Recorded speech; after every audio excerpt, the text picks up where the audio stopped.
Okay, welcome to our approach to inflammation. Thanks for coming tonight. So we do this for new patients that have never been to the office. We also do this to patients that have been here for a long time, but are wanting to do more than the chiropractic adjustment only. They've hit kind of a roadblock. They're kind of stuck where they are. They may not be seeing as much improvement, and they come in maybe monthly, and it's kind of the usual. Give me the usual, doc. I hurt in the same places. So that's where we want to look deeper into the body and try and figure out where some of the other triggers that can be happening are coming from.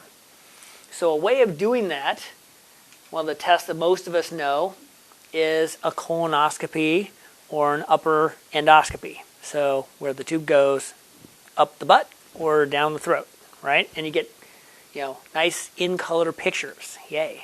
So when we see pictures like this, what's the red stuff an indication of? Inflammation. Very good. Yes. So you see some of these pictures have nice light colors, but there's also a lot of areas of irritation. So now, this female, she was 35 years old, and she suffered a lot of digestive issues from the top to the bottom. But the worst was at the bottom. Now, these are pictures of the upper stomach going into the duodenum. But she had a lot of trouble in the colon too. So she had 5 kids, and she was having diarrhea and constipation on a very, very regular basis. And she was she's pooping blood. And she went to her primary care, and they put her on an anti-inflammatory. And it helped until she stopped it. And then the inflammation came back, the problem. And over the years, she was given stronger and stronger anti-inflammatories because this was considered an inflammatory disease, colitis. So at some point, she was doing injectables, and they stopped working. And she was losing so much blood that her GI doctor said, I'm concerned that you might die because you're losing so much blood. I think we need to remove that portion of your colon and give you a colostomy bag. So the good news, you won't lose any more blood. The bad news, you're 35 with 5 kids that like to jump on you and do all those kind of things that kids do. So she didn't really like that answer, so she decided to go to and get a second opinion. And she went to a Wellness Way office where they looked at the pictures and said, wow, yeah, it does look like you have something going on with your gut. Well, let's do a different kind of test.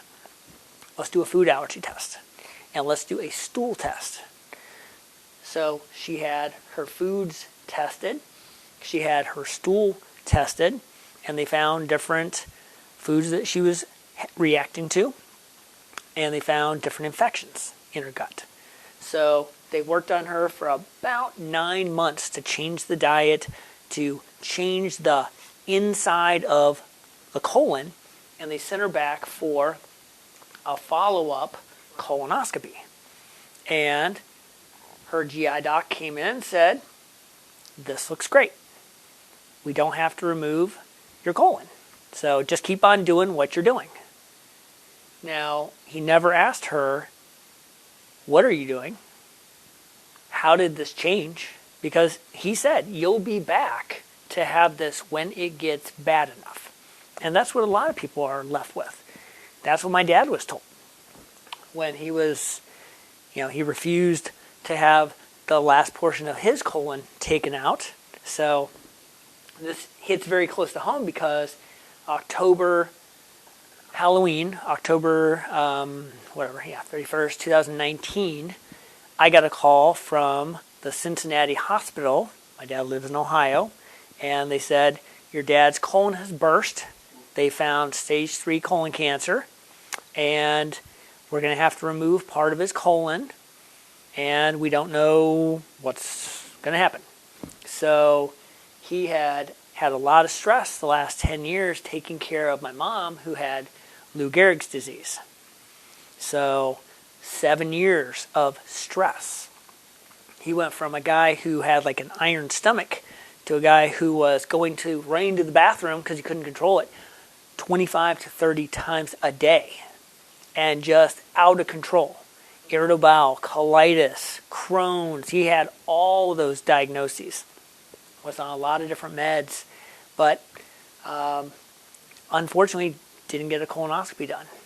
So he would take other people, but you're not allowed to do a colonoscopy yourself. So he didn't want to inconvenience somebody. So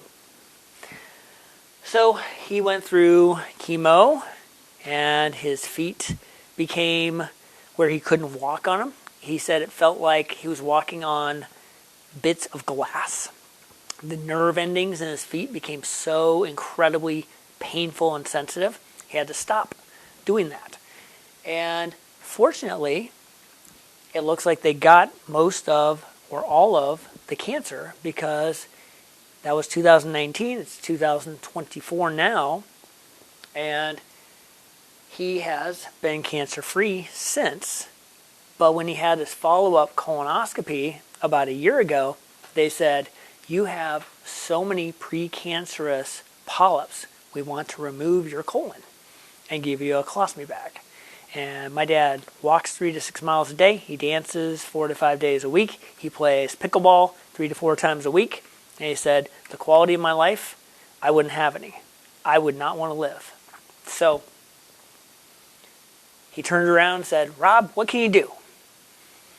Well, let's do a stool test. So that's what we did with him. We found lots of infection. We found lots of inflammation to work on. So that's what we've been working on for the last year, is trying to change the environment of the colon to try and help those precancerous polyps to go away. Because it's the environment that creates that. Change the environment, the tissue can become healthy again. It's like having a fish in a fishbowl, right? And if the water's dirty, the fish is going to be unhealthy. You don't give the fish medications or shots or vaccines. Change the water. Change the environment. So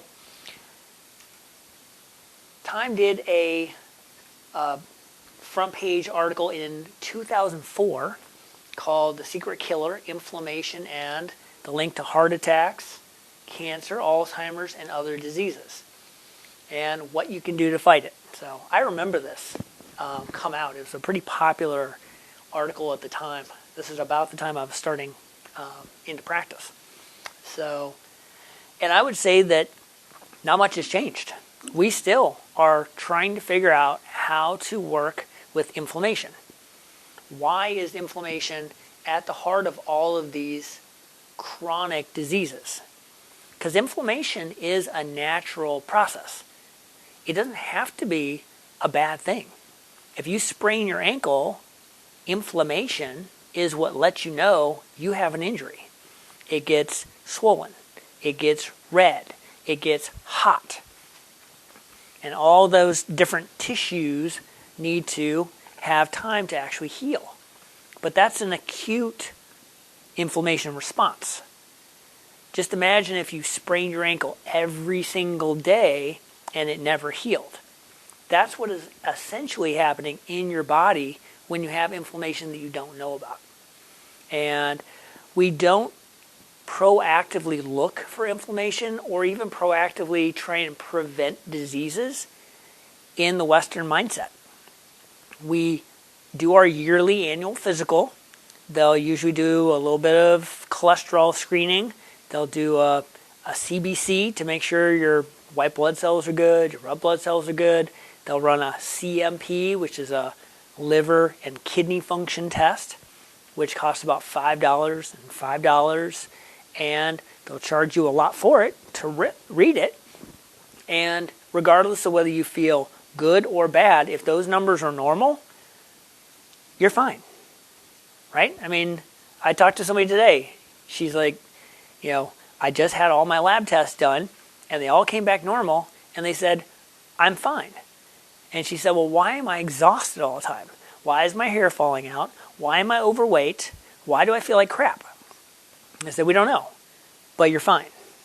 So maybe we need to look at some different kind of testing and maybe a different thought process on how we address our health. So that's what we're going to do tonight.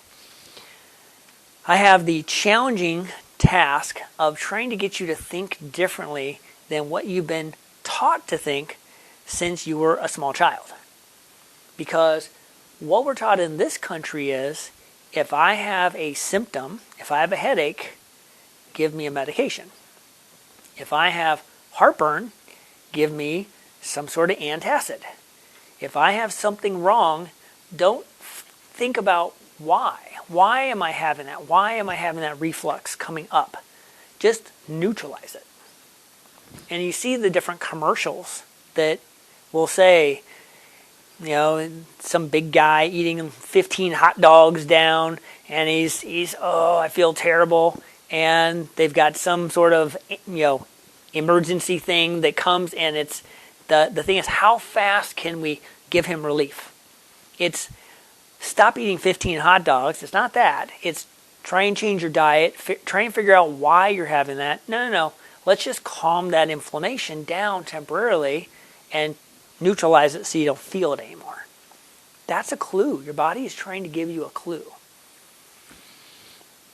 So that's what we're going to try and do tonight, is present a different way of looking at things. If this was your house on fire, who would you call? Fire department, right. Yeah. The reason is because they have the right training and they have the right tools to put out a fire.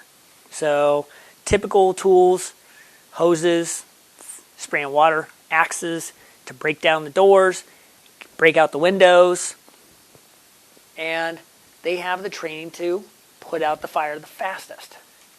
Now, somebody like a dentist, they have training and tools, but not the right kind. That would be silly. So when you have a fire, you want to go with the fireman approach. Now, when they put out the fire, is spraying down water on your house good for it? Is spraying down water on your walls and carpet and TV, is that good for your house? No. But it puts out the fire, right? And it leaves us a structure to rebuild from. So if this is what we have left, do we want a fireman to rebuild the house if they have an axe and a hose? Not really. We might want to consider a carpenter or a contractor. So we talk about different analogies. This is one of them. So fireman, carpenter. Okay? So the fireman approach is a medical approach. The carpenter we look at as a wellness way approach. Now, it's not an either or. People can have both at the same time. I was in a car accident where I was hit by a train when I was 17 years old. I didn't need an herb. I didn't need, something like that. I didn't need an adjustment right away. I needed somebody to use the jaws of life to get open my door and figure out if I was paralyzed or not, because I got hit by a train. So, you always lose to a train. So just if you have a question about that. So that started 7 years of back pain for me. That's what ultimately got me into chiropractic. So was my best friend going to chiropractic school and adjusting me 3 or 4 times when I went out to visit him.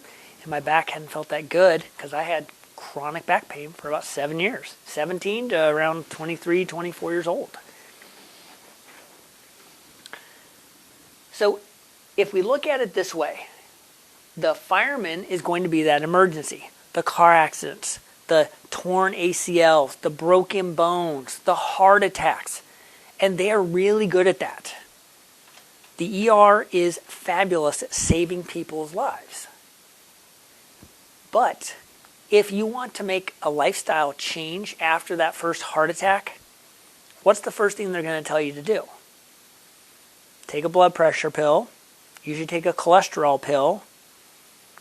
For how long? For the rest of your life. Because they discount your ability to actually change your lifestyle, to actually do the hard work, to actually make those changes. So they assume that it's just going to get worse, so they're trying to stabilize things. And that's okay, but every drug has a side effect. And a lot of these side effects are not things that you want to live with long term. If we look at the wellness way approach of the carpenter, we're trying to figure out why. Why do I have heartburn? Why do I have a heart attack?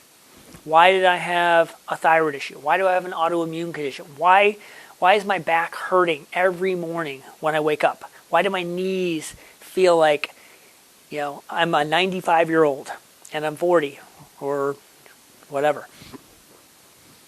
Why is that? It's not just because you're getting older.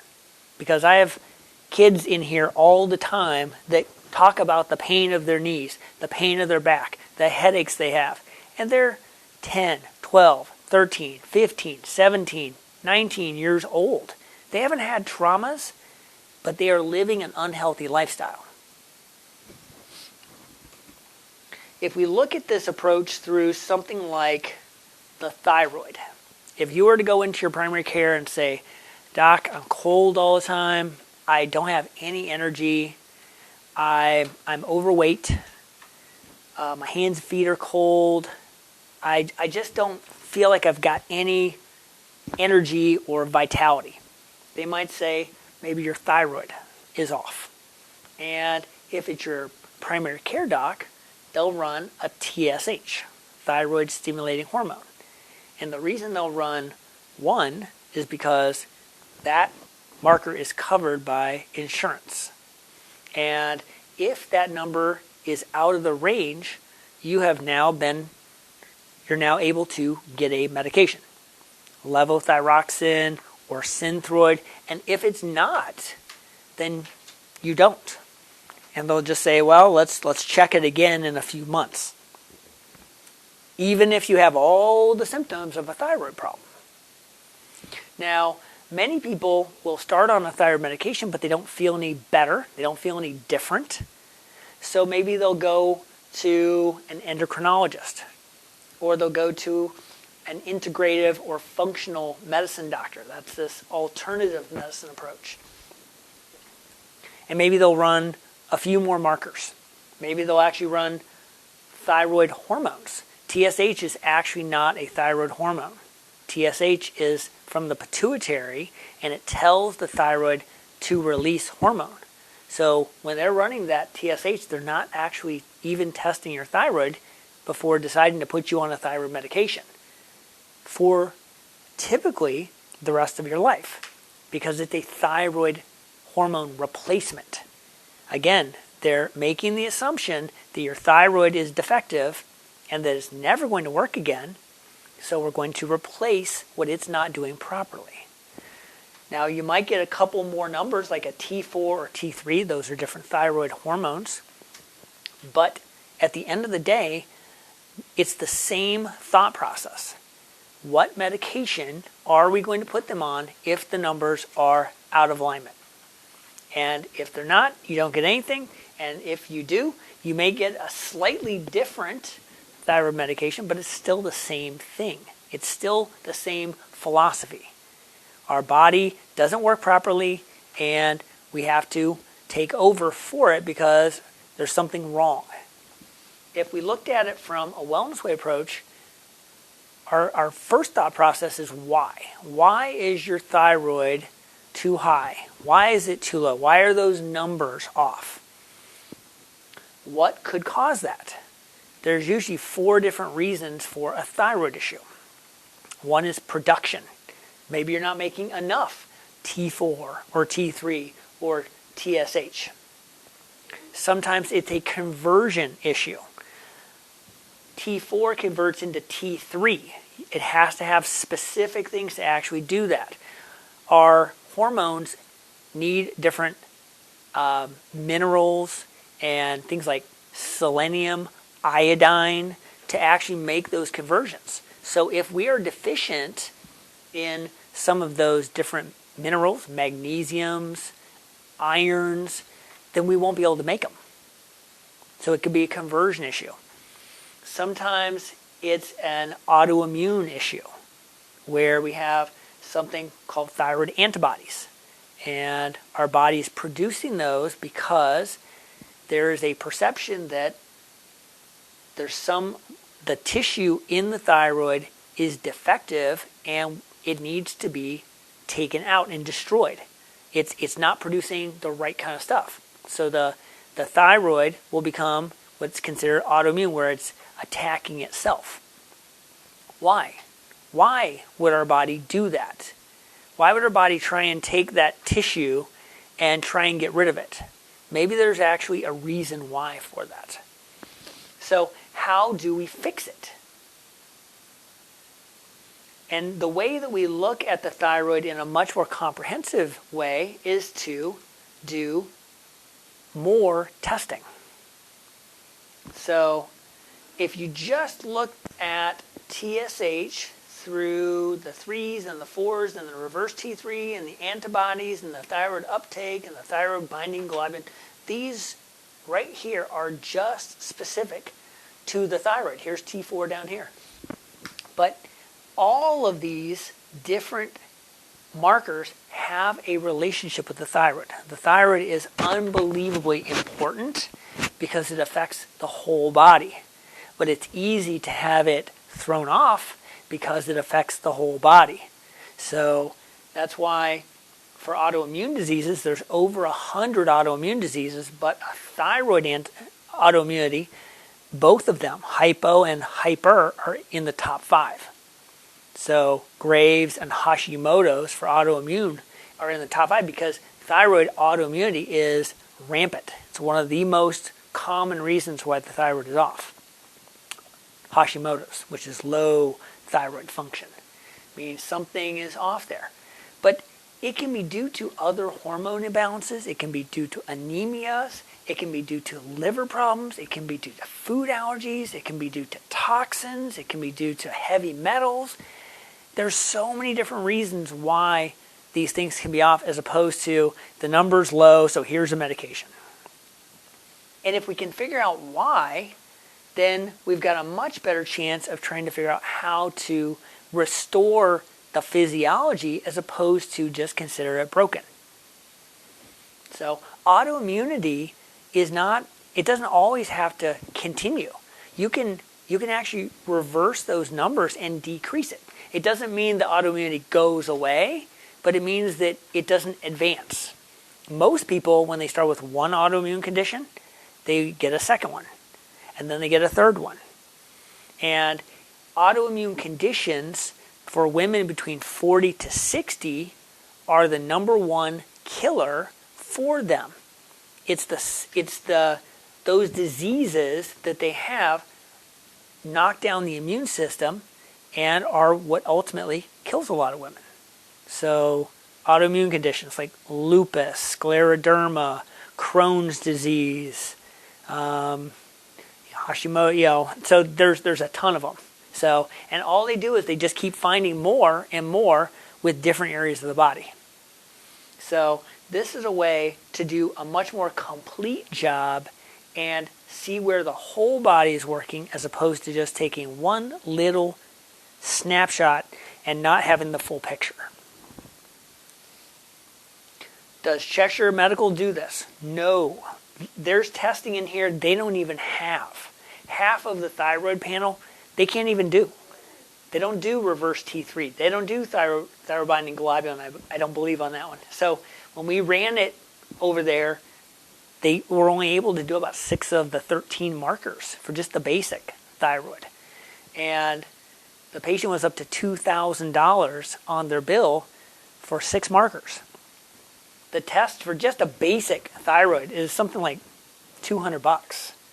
So when you're running it through insurance, it gets very, very expensive because this is a lot of testing, And when you run it through a lab like Cheshire, cha-ching, cha-ching. It's a lot of money.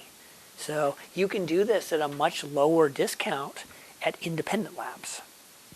So we use a lab down in Florida to run a lot of our blood work, but we use labs all over the country for food allergy testing. Stool tests is in North Carolina. We use a urine test that's out of the West Coast. So like we use different labs, the best ones around the country. This was that basic thyroid panel that we had done from the company called Access. And this lady had been asking her primary care to run her thyroid antibodies for 5 years. And he refused to do it. He would not do it. She said, I have every symptom of an autoimmune thyroid. Will you run it? No. The reason? It wasn't covered by insurance, and he didn't have anything to give if it did come back. So her autoimmune numbers are sky high. They should be 0, but they'll take under 60. Hers were 1,120. This other one was 206. That means she's had this autoimmune disease for a long time. And again, it's usually somewhere in the range of 8 to 10 years to get an autoimmune diagnosis, a confirmation of it, because they don't really know what to do with autoimmune except to suppress the response. So when you have something like this, you'll get put on a steroid and something to depress your immune system. And that's supposed to slow down the autoimmune disease. Now, what does that do? There's a side effect to lowering your immune system. What do you think in your body can grow much more out of control when you suppress your immune system? Any idea? My dad had it in his colon. Cancer. So think of it. If your body's immune system is suppressed, all those normal cancer cells that are running around that your immune system takes care of every single day, there's not enough soldiers. There's not enough fighters to take care of that because the prescription is lowering your immune system.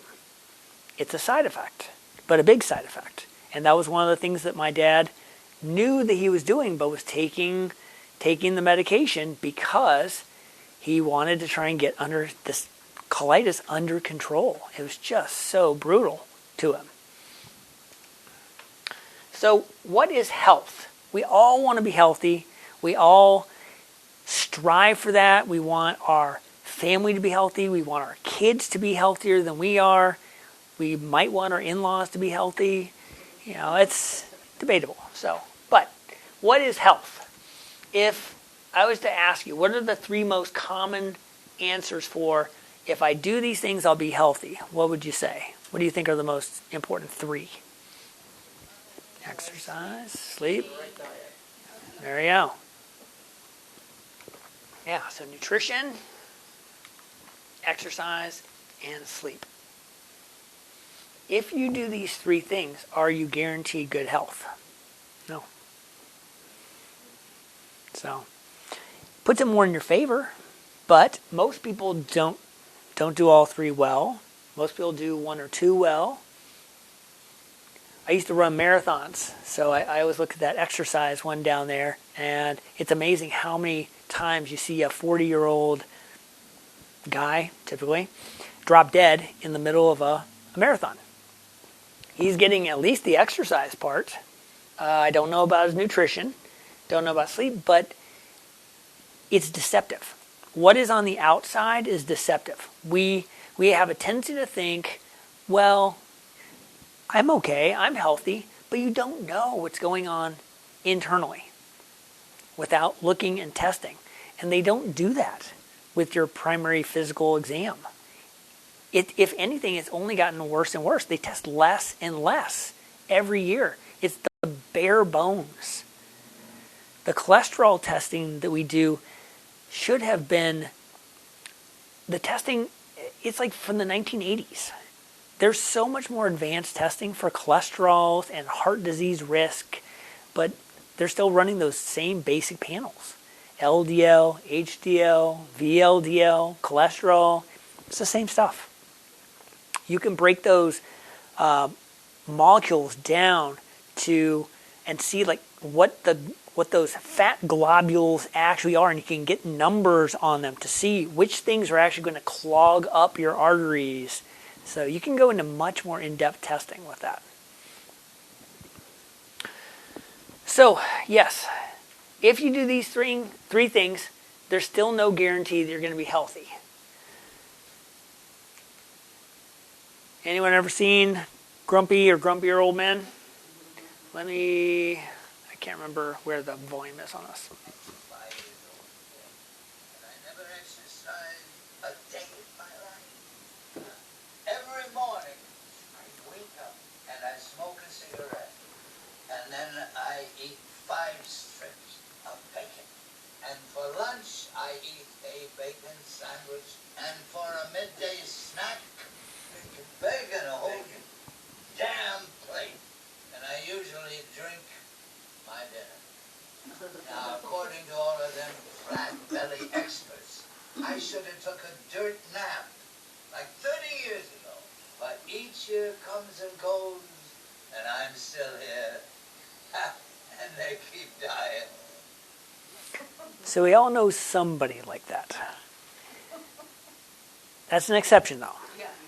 That's not the rule. So we want to deal in what is the standard, not what is the outlier. Because we all know George Burns that smoked cigars up until probably the day he died and seemed to have a pretty good life. Would you agree with me that all major diseases are on the rise? Cardiovascular is getting worse. Cancers are getting worse. Infertility is getting worse. Alzheimer's is getting worse. Parkinson's is getting worse. All of those diseases are getting worse. And yet we're spending more money on them. We have more specialists. We have more hospitals.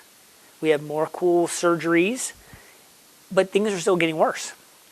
We're spending $4 trillion on medicine. You would think we'd be healthier for that amount of money.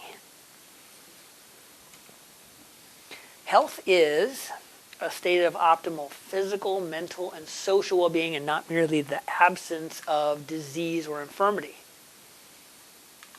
Second one, health is a condition of wholeness to which all the organs are functioning 100% of the time. Physical, mental, and social well-being, and not just waiting until you have a disease. So people say they're healthy. I'll have people say, I've had cancer, but I'm healthy. I have heart disease, but I'm healthy. I'm a type 2 diabetic, but I'm healthy. I would say not truly, because you're still having to manage things with a medication. And there are some things you can do to change some of that. Not always, but there is a lot you can do. Most people with their cancers, they say, well, it's genetic. And what they're finding is it's only about 5% of cancers that have a major genetic component. A lot of it is lifestyle. But if you think about it, the way that mom and dad were raised is the way that they raised you. And the way that you raise your kids is the way that they raise you. So a lot of times it's the same habits over generations, and you get the same problems. So if you want a different solution, you've got to do something radically different in a lot of cases. What's the most important organ in the body? What would you say? Liver is very important. What talks to all the other organs? The brain. Yep. Yeah, so the brain consisting of the nervous system and the spinal cord. So, and the reason we consider it the most important is because damage to it will kill you. So people have liver transplants and heart transplants. They don't typically have brain transplants. They're not able to withstand damage or a severed nerve to the spinal cord. Like like Christopher Reeves, became paralyzed from the neck down, had to have tubes and machines keep him alive after he sustained that injury. Dale Earnhardt had his nerve to his lungs severed and died instantaneously. When they did his autopsy, his lungs were completely fine.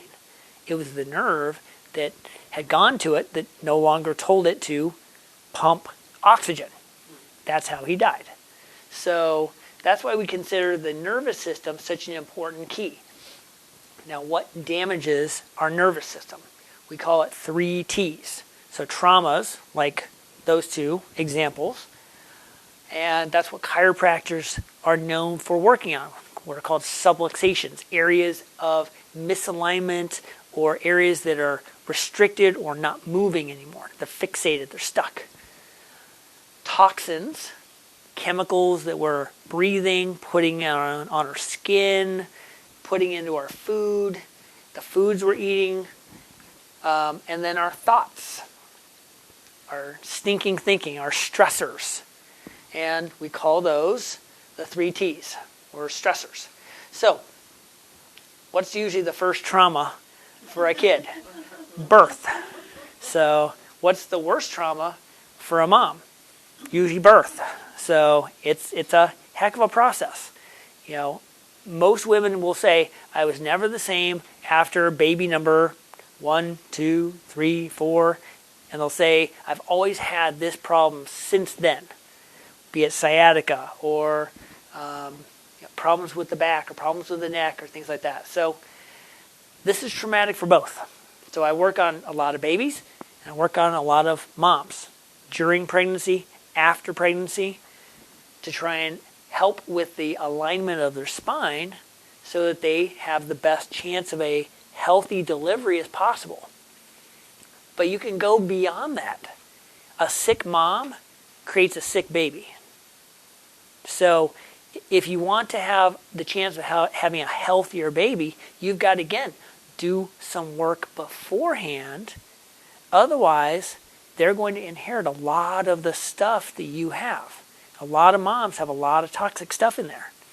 So when they test the amniotic fluid of babies, they find, I think there was something like over 85 different chemicals in their bodies, even though they've never actually been out of the womb yet. It just comes in from the mom. So all those toxins and things like that are going to the baby also. Other traumas, car accidents, the backpack, 40-pound backpack that my 15-year-old has, sleeping on the couch. So again, maybe a marriage consequence. Sports injuries, the computer use. I mean, you can see how far forward that kid's head is. What's a big reason when I'm going out to the waiting room to see who I'm going to work on? What do I typically see? Doc, my neck hurts. Why is that? Can you give me some exercises? Yeah, throw this away. So, because that is creating a lot of issues, especially for kids. So when we take x-rays, we're looking at the curvatures in the spine. Now this is not an x-ray. This is looking at the actual spinal cord and the disc spaces. Those discs are fluid filled. So they should have our cushion, our shock absorbers. So if you think of a disc as kind of like a sponge, it can take on fluid, but it can also have it squeezed out. So this is a really good looking neck. There's nice spacing for those, and there's nothing pushing into the spinal cord. That's where you start to get things like sciaticas, radiculopathies down the hands where you're feeling, numbness, tingling, burning, shooting, stabbing, achy, any of those kind of things. That's where it's pushing in. So here's phase 1 of degeneration, 2 and 3. So we see a very straight neck. We see a little bit of this is starting to push in on there. We want to have a curve. That curve helps with evening out the load. It gives us more of a shock absorption. Here, these are losing their fluid, their water, their hydration. They're going to dry up. and they're pushing on the disc. You can see how dried up all of these are. So this is, and I see, again, we x-ray usually somewhere over the age of 10 and up. See teenagers all the time with reverse cervical curves, very straight necks, and they're complaining about headaches all the time, stiff neck, and the crack in their neck all the time. And it's just not a good thing. So here was someone who came into our office. We were able to look at them the first time over here, looking at her neck, very straight, very forward. She's got good spacing, but it's certainly not the kind of curve that we want. And these were some of the things that she was looking to have helped: PMS, migraines, depression, and constant fatigue. So we did a course of care. We were able to re-x-ray and see the change in her cervical curve, and it took care of some of those things, help with some of the migraines, help with some of the fatigue, but it didn't really help with the PMS or depression. So that's where we had the opportunity to go deeper and test some other things like hormones, and test some neurotransmitters. Go inside and actually test more. Because, again, another analogy, this is called the Swiss watch principle.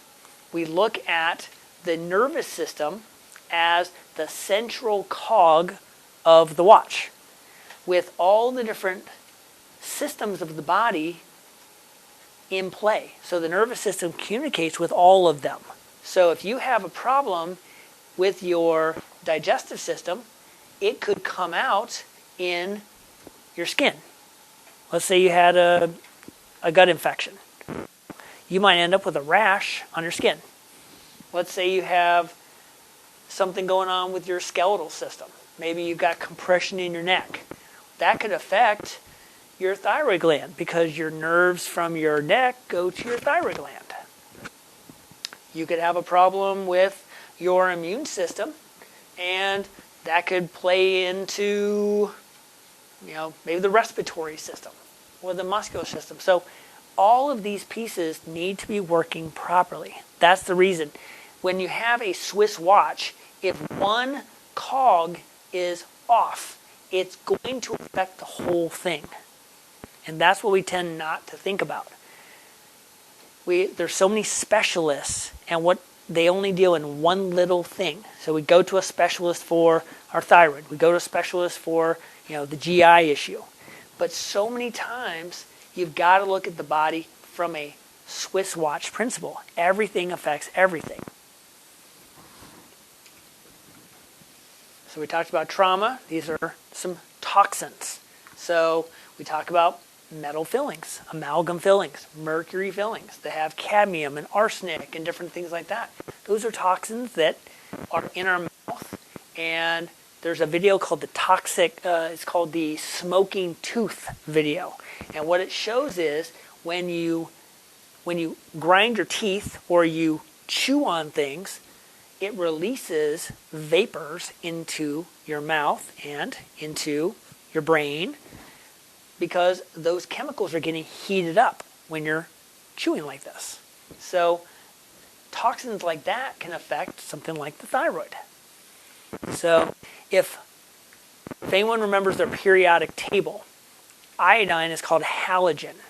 So there's other halogens, chlorine, bromine, fluorine, iodine's one of them. There's a couple more, but chlorine is in your showering water, right? Most waters.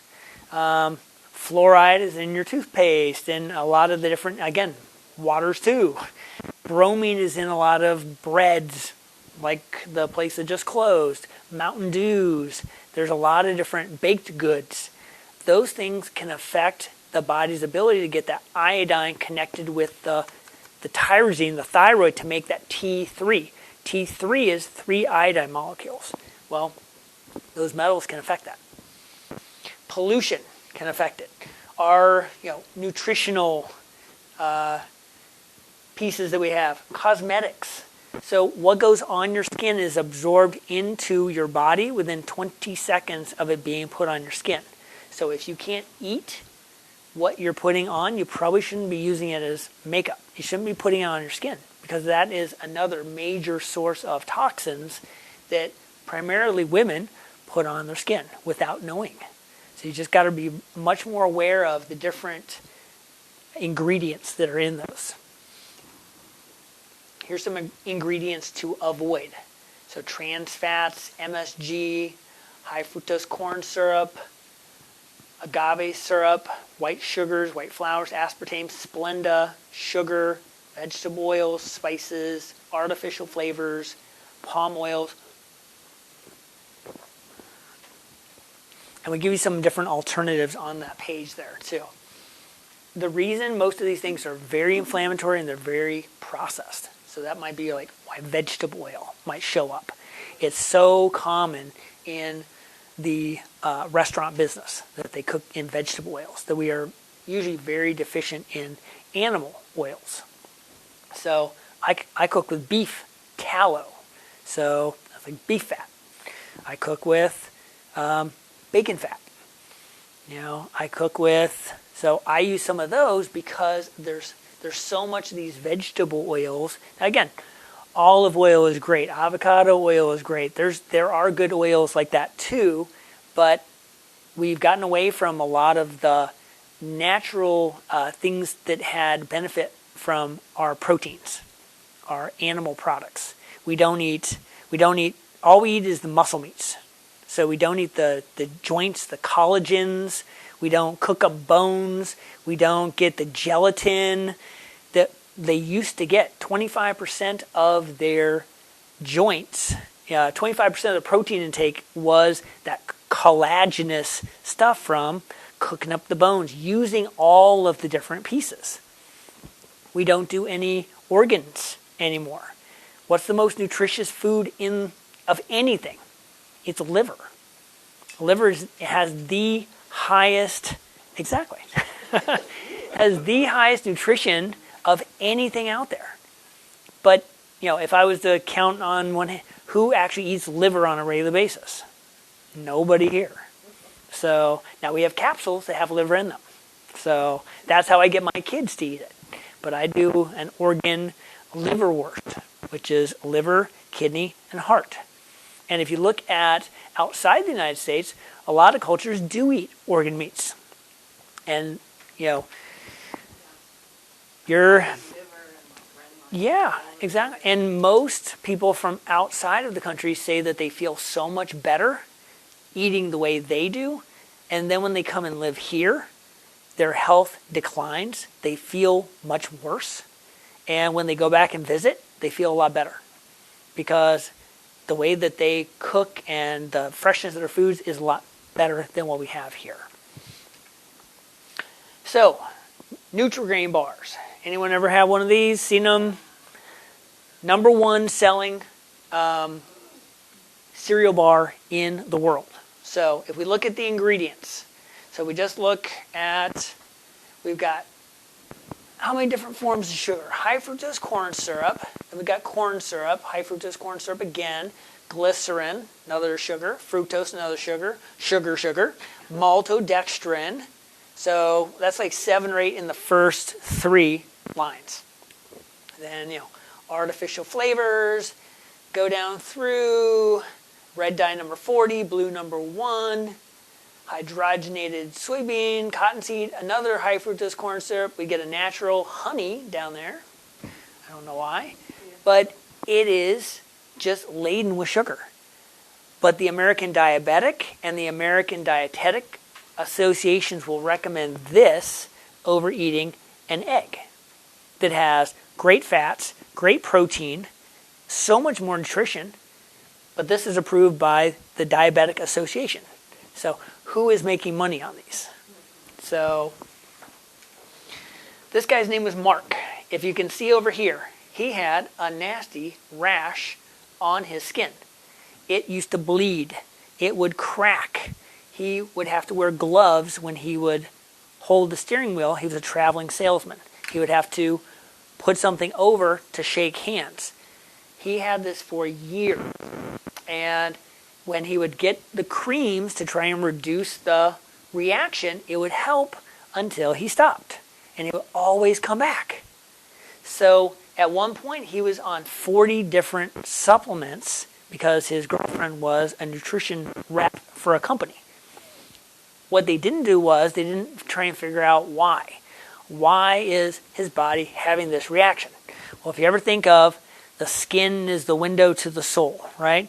The skin is the window to the gut in a lot of people's cases. So what they did for him was they did a stool test, 3-day stool test, looking for bacteria overgrowth, yeast overgrowth, parasitic overgrowth, worms, tapeworms, all that kind of stuff. And they found 5 different infections that he had. They were able to create an inhospitable environment for those bacterial and yeast infections and get his gut under control. You can't eliminate all the bacteria out of there. There's good, there's not so good, and there's neutral. So you're just trying to get it stabilized where it's neutral. You don't want an overgrowth and you don't want too little. It needs to be just right. So that's what they were able to do for him. You can see, without any sort of medications, it cleared up. And you can see, how much inflammation he had in his fingers. They look like little sausages. So that was a very inflammatory response.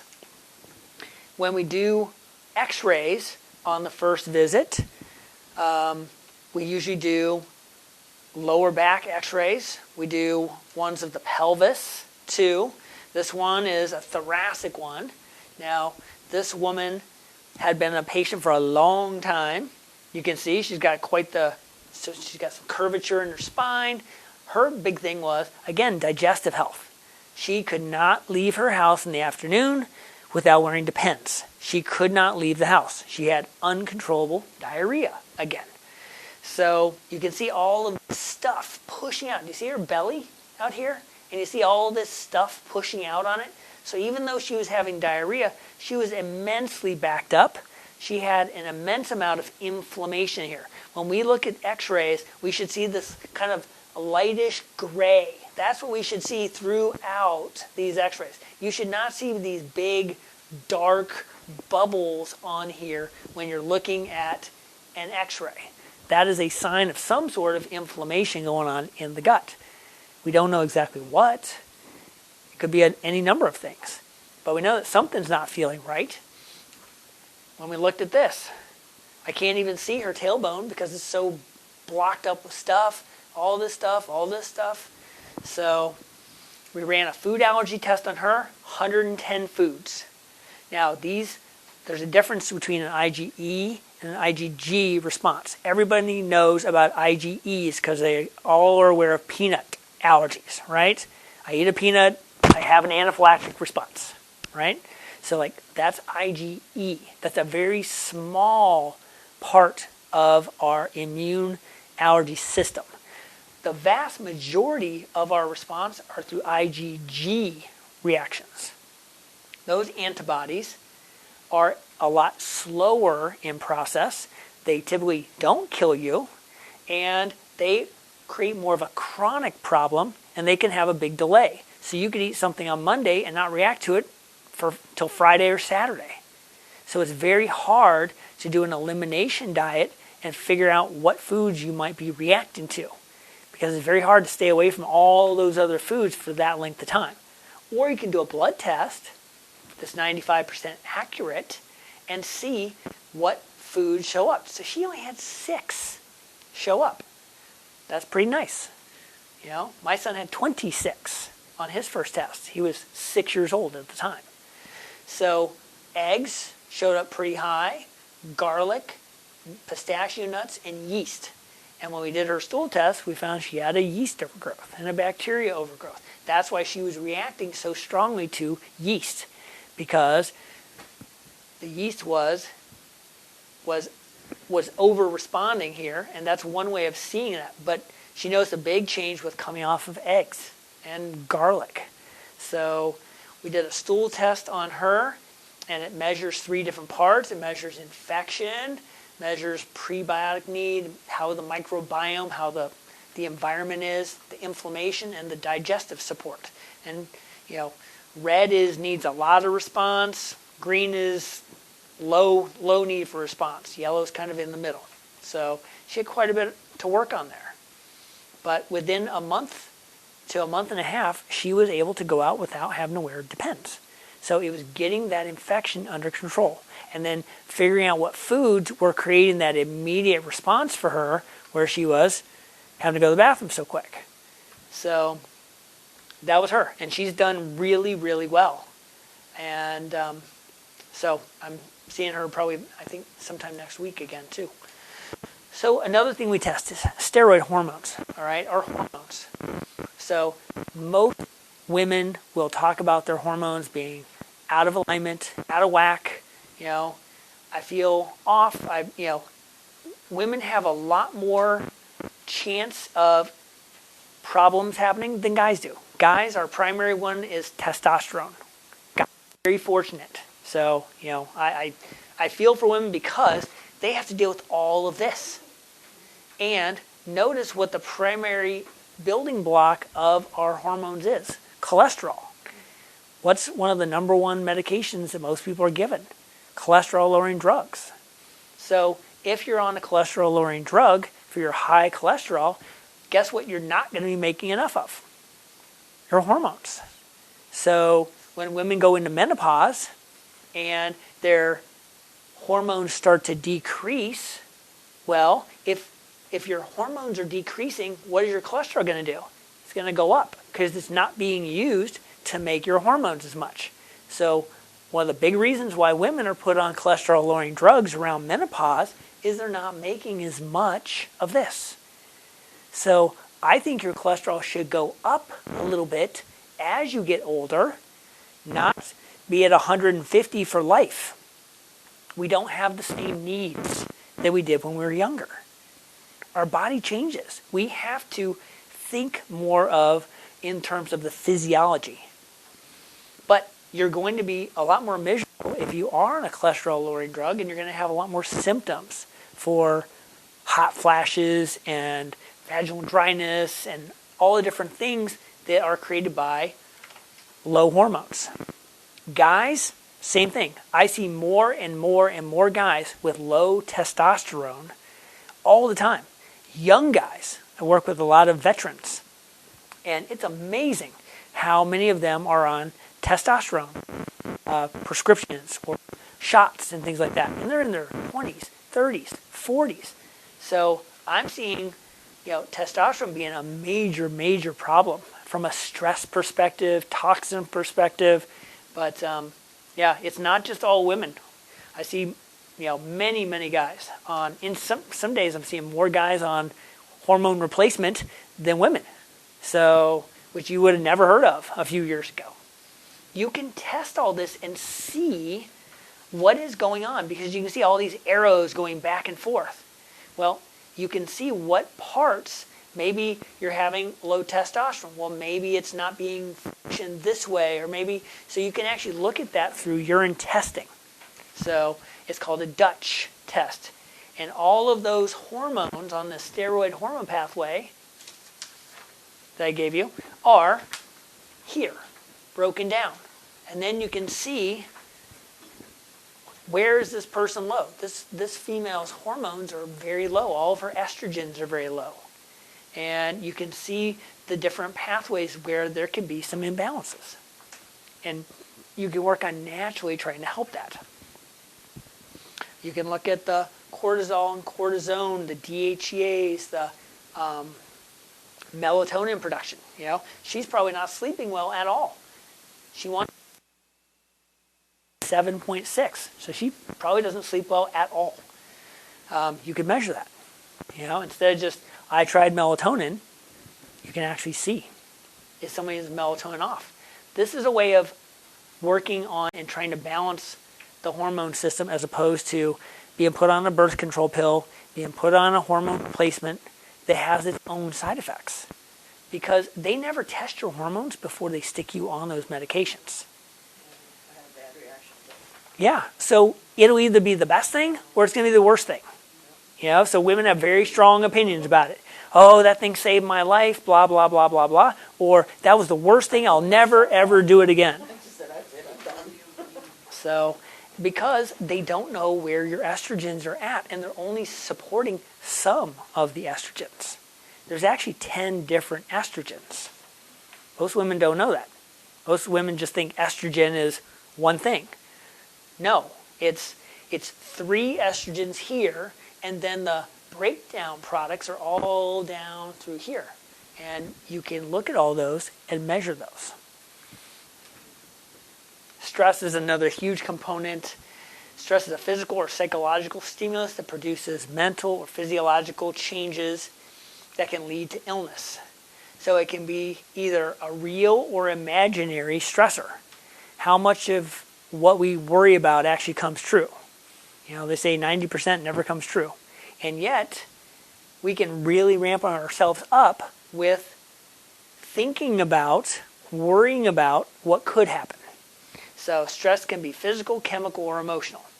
And again, because the female hormone system, because women are so much more empathetic than guys, I see a lot more psychological stress that has a very negative impact on women. So my wife went through, my mother-in-law passed away last year of cancer. One in 2 men, 1 in 3 women will have cancer in their life. So she went through a ton of stress, and her hormones were very different when we retested them after going through that stress response. And she just struggled more, since that to recover. She's just got more brain fog. She's got more, more trouble getting up and moving. And there is a physiological response that the stress has on her that has changed her hormone levels to a greater degree than I've had. So what can you do in a world of stress? Well, you could use chocolate as a therapy. That's one. Now, not all chocolates are the same. You want to use a raw chocolate or a cacao chocolate. So it's the number 1 source of magnesium. It has tryptophan, it has oxytocin, it has serotonin, all those happy hormones that make you feel better. Those are all destroyed at high heat. So you want to try and get a raw cacao. You want to have it, have a higher percentage, and you want to try and stay away from the sugar from it. So, there's lots of different sources: beans, powders, fruits, oils, butters. But try and get this in as part of some healthy foods you can have. Okay? Now, this is the healthy stuff. So do you want to see what's the number 1 producer of chocolate worldwide? Where do you think it is? Pennsylvania? Hershey? Yep. Do you want to see how they make it? So not all chocolate is created the same. So that stuff, it's milk chocolate. Again, it's very inflammatory. It has a lot of sugar, and it's not very healthy for you. So try and get a better source. Here's another example of someone who came in day 1 with a ton of inflammation. This is what we'd like to see. This is what we saw on this kid. Lots and lots of stuff going on with the bowel system. And after a period of time, this was a post when we took a secondary picture to see what we'd been able to do with his digestive system. Took down a lot of inflammation. And feeling a lot better, too, because we tried to figure out what is the cause. Is it food? Is it infection? Is it lack of nutrients? Here's somebody with a leaky gut. Again, you see all the stuff. You can see, when it pooches out somebody like this, how much it puts on the belly. And a lot of times that will come down when you start getting rid of this stuff. Get rid of the inflammation and get rid of the extra stuff that's in there. So remember the Swiss watch principle. Everything affects everything. This is how the body works. You cannot take one part and say, I'm going to the GI doc and I'm going to fix everything that's happening here. You have a problem in one area, you're going to have a problem in other areas too. It may not show itself immediately, but it is happening. So remember that inflammation is at the heart of all disease. Inflammation and stress. I think there's not one thing I think you get all doctors to agree on, because they can't agree on anything. But I would say that inflammation, they would agree that that is one of the main causes of all diseases. Because just think of all the different words associated with it. Colitis is inflammation of the colon. Gastritis, inflammation of the stomach. Inflammation of the gums. Gingivitis. Anything with itis is inflammation of. Okay, so this is a sample Wellness Way care plan. So if someone's coming in for the first time, we will work on trying to figure out where the inflammation is coming from through x-rays, through, we call it an FAQ, it's 250 questions. If you have any last 1 to 2 years, bring that in, we can look at it. Maybe we don't have to run some of those things. Maybe you have a lipid panel, maybe you have something like that. So we can see where maybe some things are off. Then we'll order what is missing. What do you want to work on? Where do we think your inflammation is coming from? We'll order the right testing for that. Then we'll sit down and have a consult. We'll do dietary changes, food changes, nutritional supplements, and go from there, where we try and reduce the inflammation, repair the system. For some people, we'll detox, maybe. Some people will never detox. Some people will detox twice. Just depends on what's going on. We're looking to rebuild, support hormones, and retest. So we may retest somebody in 3 months. Maybe we want to see, did your sugar levels start to decrease? Did your infection, is it under control now? Why run a test and never repeat it? Why run that and never know if it actually worked or not? That is a common thing. I'll see someone have a test done. They're put on an antibiotic for 5 days or 10 days, and they'll just say, well, we assume it's all taken care of. That's not always the case at all. It might improve for 5 days, and then it comes right back again. And that's where that person is put on the same thing over and over and over again, as opposed to trying to figure out, did what we're doing, did that actually have an effect? Did it create the change that we're looking for?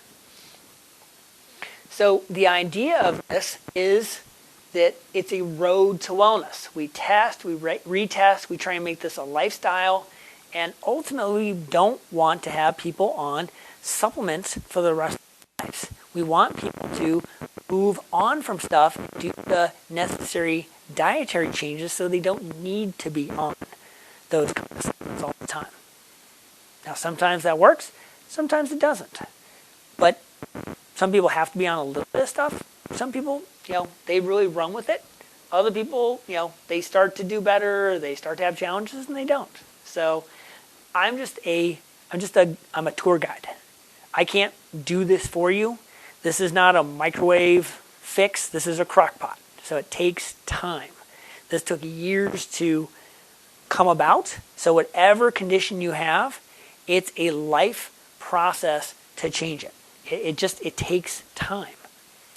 I've been doing this for the last 4 years. I'm still working on stuff too. So my family is also. I'm learning this too. So, my dad's cancer was a wake-up call for me. So I had that testing done. I had bacteria infections, yeast infections, egg allergies and milk allergies and wheat allergies and things like that, And I was off of a lot of that stuff anyway, but it still came back. So I had to make a lot of changes. And my food allergies have gone way down. So my son's 26 his first year, 9 his second year. He wants to retest. We haven't retested him. He wants coconut back because he hasn't had coconut in 2 years, because coconut is very high on his food allergy list, among a bunch of other things. You stay away from it. You help heal that gut so it's not leaking through. Your food allergies change. We test them annually. So it's not a one and done. Oh, I'm always going to have that. You may have to stay away from some things, but not all things. So this was my wife's food allergy test. She had 21 food allergies her first test. She had 5 her second test. So she's very diligent on making sure she didn't get any of those. But again, cod, cranberry, milk, cow's milk, black pepper, white pepper, tomatoes. That was her food allergy list. It wasn't Big Macs, fries, and a Coke. It wasn't anything like that. It was healthy foods. Tuna, wheat, chia seeds, hemp seeds, black tea. But those were causing inflammation for her. So for new people that have never done this, we charge a $300 exam for people. When they come to a talk like this, we discount it down to $99. So that is doing 3 sets of x-rays, neck, thoracic, and lumbar spine. So that's usually 5 or 6 x-rays there. That's usually $210 for cash. We review any past lab tests you have. We'll do a consult. We'll do an exam, and we'll make recommendations. So for existing patients, sometimes we can change that a little bit. But typically it's that. So that is our approach to inflammation. Thank you for coming. If you want more information about what we're talking about, they have a live show called ADP, A Different Perspective, every Saturday. It's 9 a.m. Eastern time. They're out of Wisconsin, so that's Central time.